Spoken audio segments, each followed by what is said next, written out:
Hello, hello! I'm Tasha. I'm Mike. We are Billion Beri, and we're reacting to episode 1107 of One Piece. So, I don't have a lot to say here. I'm just looking forward to that backstory of Kuma. I want to get to it. Let's go. Yeah, let's do this.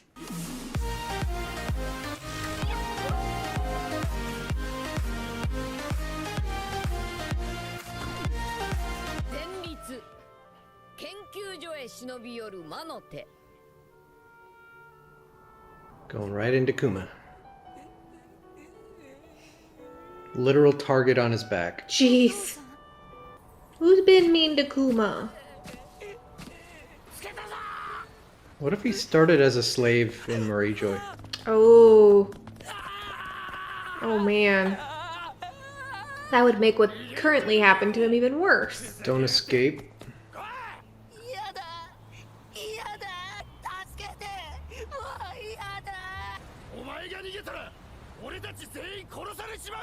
Seems like he might be a slave.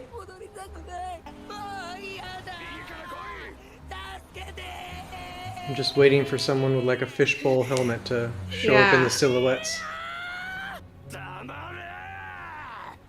Oh boy. I knew somebody had beat him up. Yeah. Jeez. But it seems like they're all in it together. And he's, quote, causing them problems by trying to get away. Yeah. Like... They think they're gonna be killed if he doesn't go back. Right, these guys are not above him. They're with him. Maybe. Oh, yep. Yep.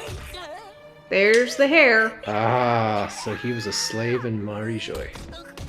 And all these other guys are being ruthless out of, like, self-preservation almost. Yeah. They don't want to get killed because of him. Right. That, and at this point, they're probably just broken, too. So they're just lashing out because of their own anger. Yeah. Whoa, it didn't, like... Out. It absorbed her, she didn't absorb it. Yeah. That was interesting. Your dad's been through a bit. Yeah. There's a lot about Daddy you don't know. It's a rough one.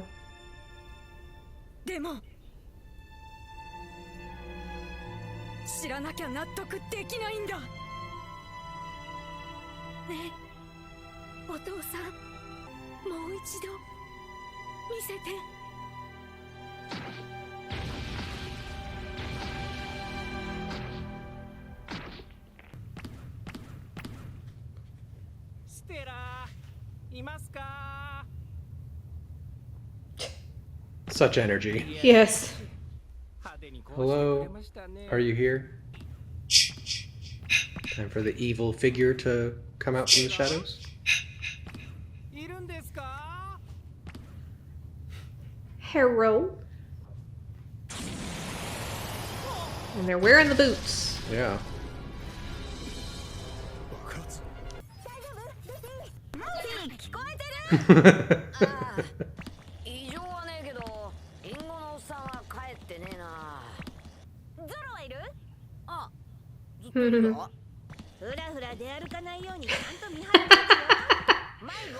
Yes, Mom. Uh-oh. Sneaking up behind the snail. Oh. Poor snail. Dendemushi never did nothing. It looked like a small girl. Yeah, kinda. It almost kind of looked like Boa. Like, S-Snake? S-Snake. But I think S-Snake is under control now, so I don't think it's her, but... Helmet.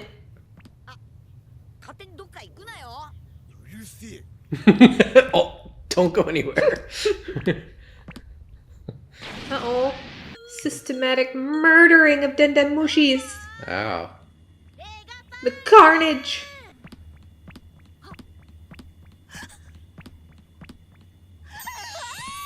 Treasure? What'd you find? Oh.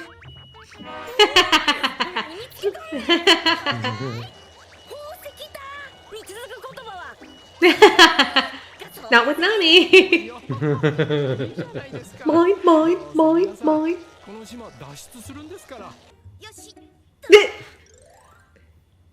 Blink of an eye. Done. Nami left treasure? What world is this?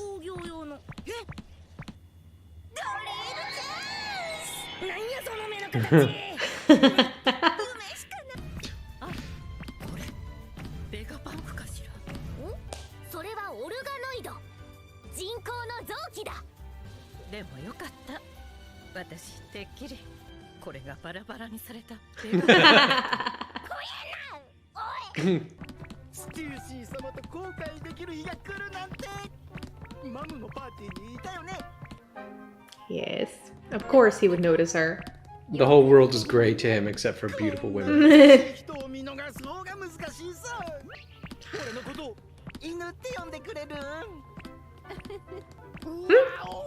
Oh my goodness.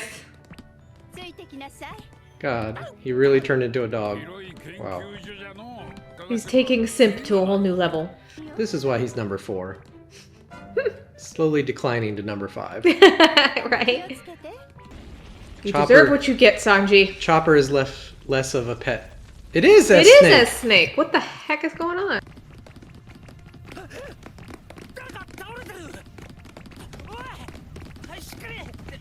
Is he missing a head? Yeah.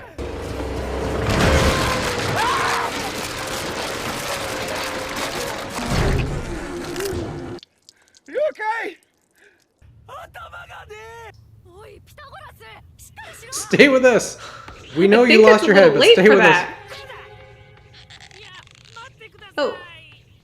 Perhaps his head sprouts away for safety? Yeah.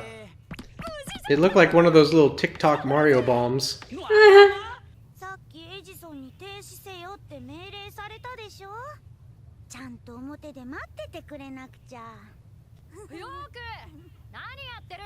She about to be blown away. Or turned to stone. She'll be forgiven because she's so beautiful. Uh-oh.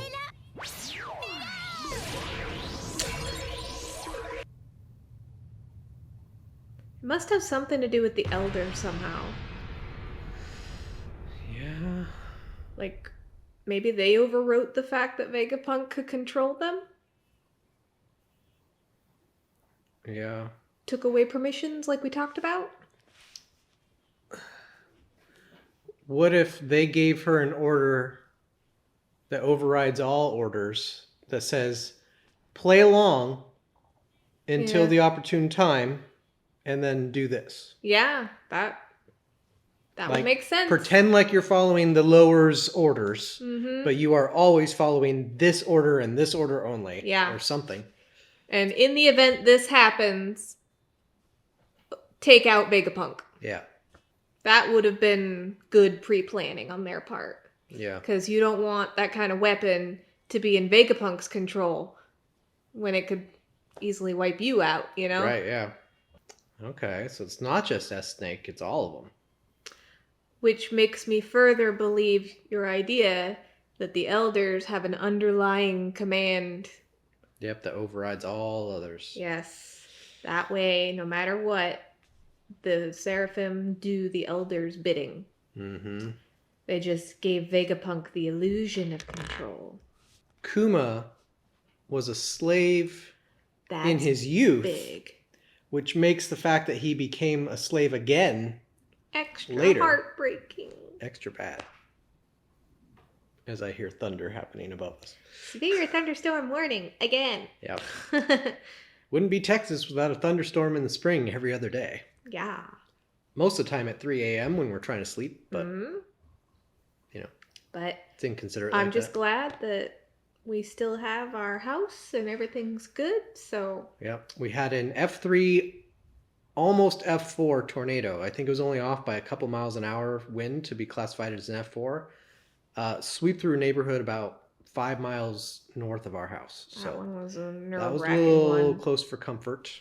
So not fun, but people lost houses, yeah. things were not good. So Luckily, we live in a pretty small town, and everybody is galvanized together, and there's so much volunteering that they have to turn people away right now because there's just too many people who want to help. Yeah. So that's great.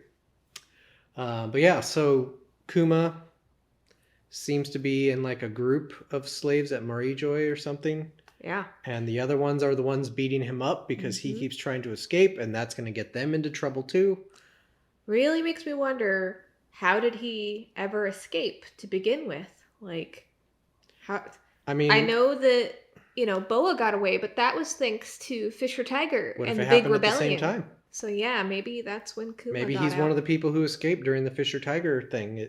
Like, age-wise, it kind of works. Yeah, it would track. Yeah, so, I mean, I can't imagine anybody escaping other than that incident, so. Yeah, they had an iron grip on everyone until that incident.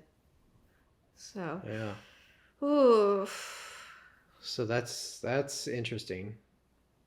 And then other than that, like the entire rest of the episode was just build up to the idea that the Seraphim are rebelling. Although but my guess is rebellion. My guess is they're just following orders. Yeah, just not Vegapunk's orders. And they've just always been following orders. Yeah. They are basically doing to Vegapunk right now what Stussy did to CP0. Yes. Like, oh yeah, I'm on your team, but not really. And now it's all gonna come to a head. I'm realizing something.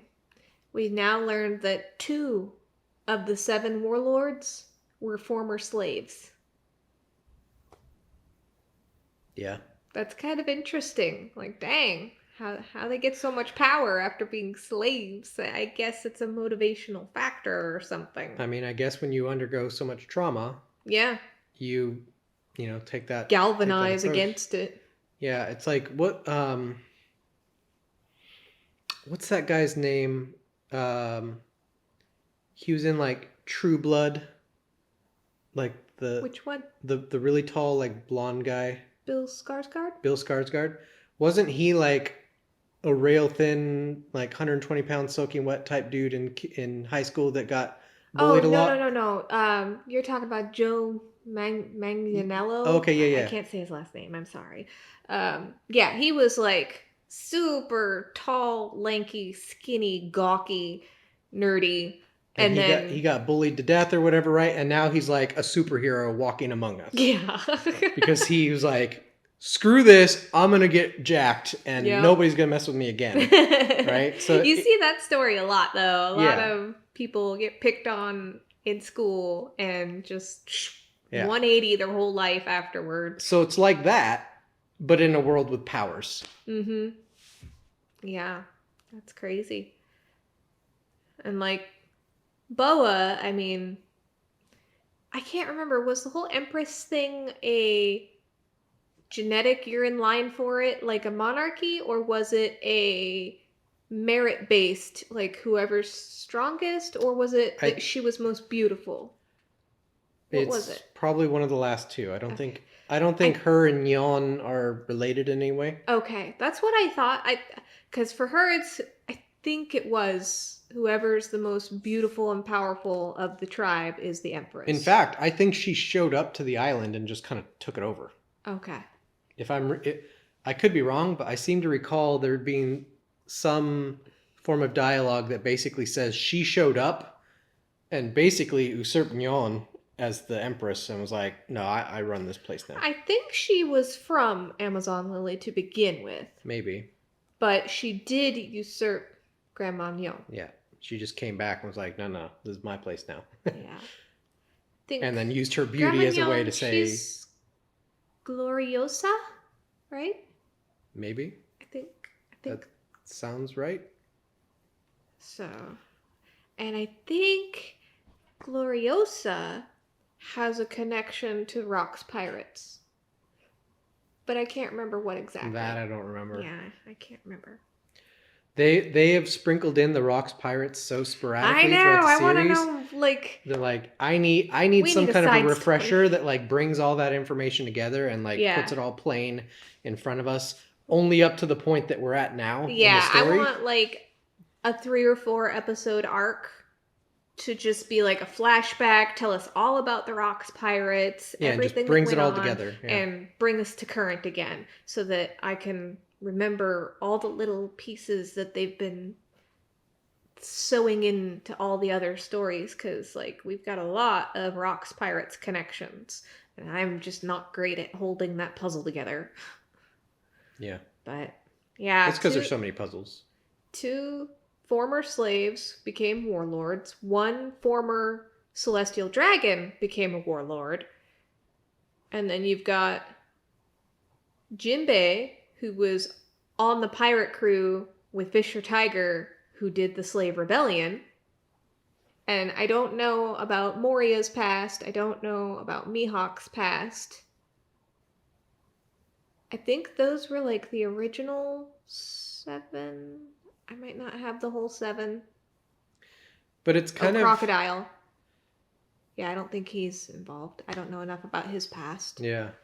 It's kind of interesting though when you think about it in that way though. Like Boa surrounds herself with a lot of people and hides behind the fact that she's beautiful to get away with whatever she wants. Mm-hmm. But she basically has like an army of people in front of her to keep her at the back. Mm-hmm. Then and you've she got turns people to stone. Right. Then you've got Kuma, who has The the ability to pawpaw. basically reject everything.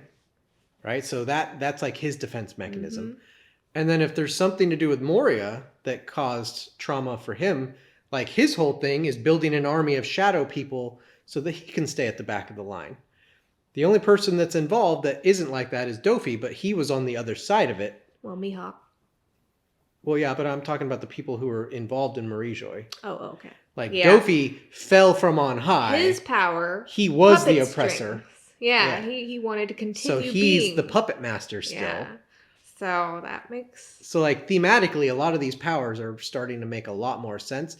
Mhm. And going back to when Vegapunk said that like the powers came to be from people's wishes, Yeah. it's starting to make sense now that like Kuma has the power he has. Yeah. Boa has the power she's got. Mm-hmm. And, you know, all these other people, you know, Dofi being able to literally control people like a puppet.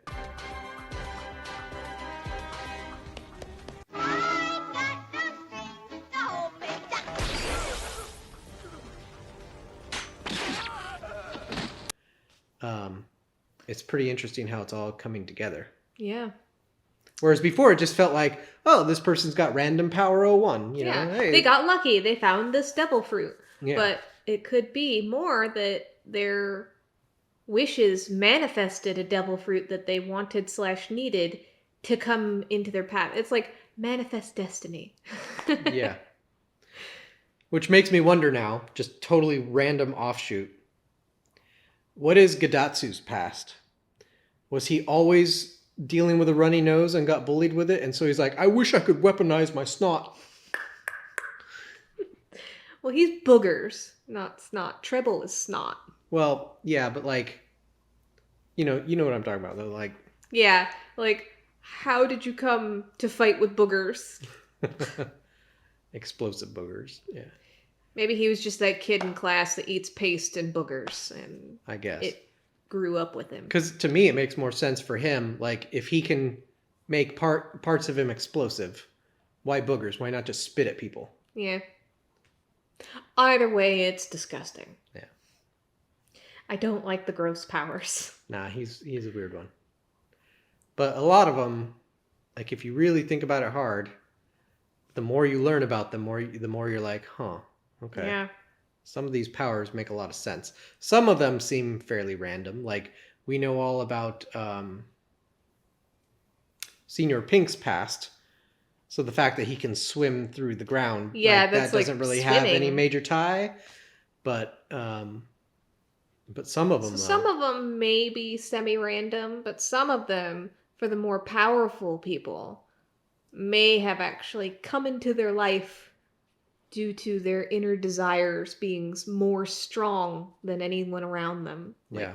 Again, the manifestation of destiny coming back to them. Right. And it's like the 5 elders said they were trying to get the gum fruit for the longest time, for 800 Yeah. years, and Couldn't get it it. evaded them, right? Yeah. It has a mind of its own, and they attributed that to just the zone types. But what if all of them kind of have At least a slight mind of their own of if they do or don't want to be with that person. right?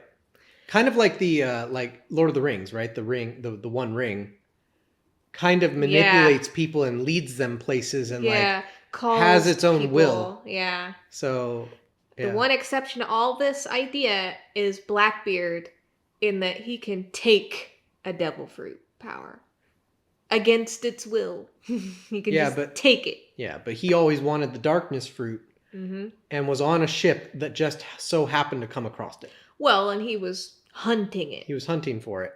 But then he was on a ship that just happened to come across it. It is still astronomical odds in the whole ocean of One Piece to be on the ship that finds the fruit that you want. And yeah, he killed someone for it, and he was hunting it down and waiting for it, but still, astronomical odds. I'm looking forward to seeing them explain the Seraphim, because I think we're right in our little theory here. Yeah. Well, I guess it's Mike's theory. He thought of it first, but I agree. So. Yeah. Well, we'll see. It seems like in the next episode, fights are going to break out. Yeah. I wonder if they're going to give us more of Kuma next episode or not, because, I already started to cry. They'll probably drip feed it. I already started to cry, so it's like, do I need the waterproof mascara? It would be nice to have a warning if I do. Yeah. Otherwise, you'll just see me go full panda. What I want to see is the Straw Hats actually destroy the Seraphim.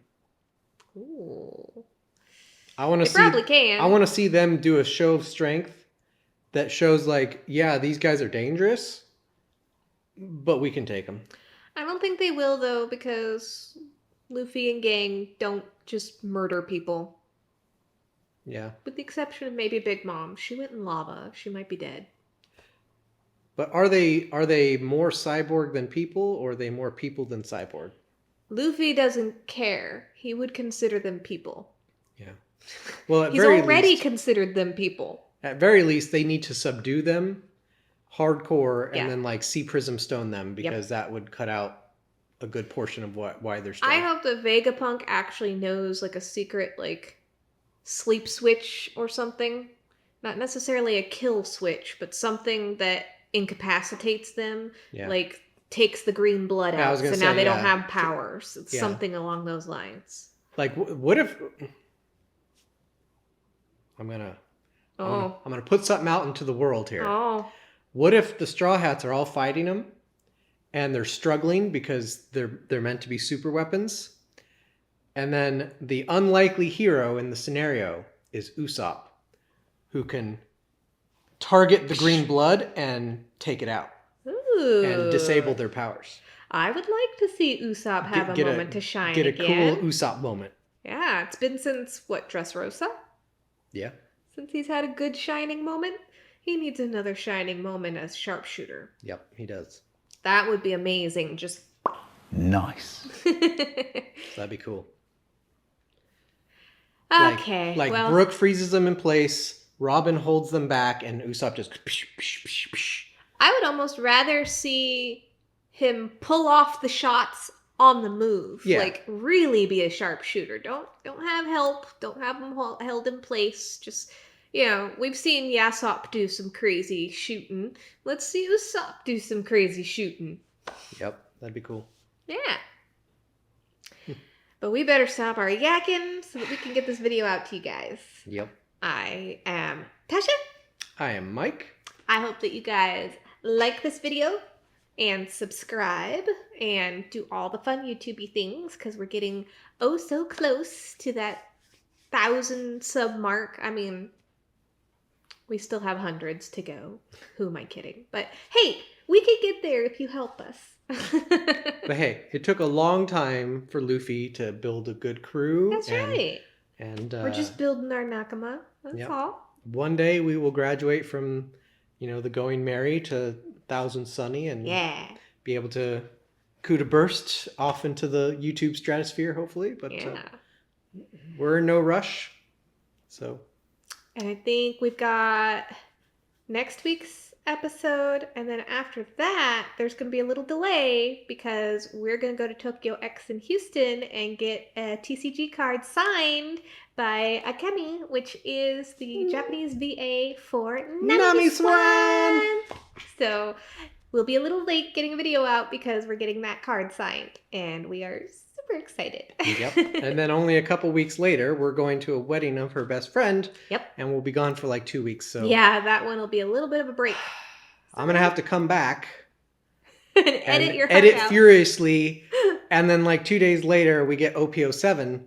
So there'll be it's gonna chaos. It's gonna be a couple chaotic weeks, but we'll make it all work. We'll make Bear it with all us. June's gonna be a wild ride for us. Yep. But we will talk to you guys next week and hope you have a good one. Yep. See you later.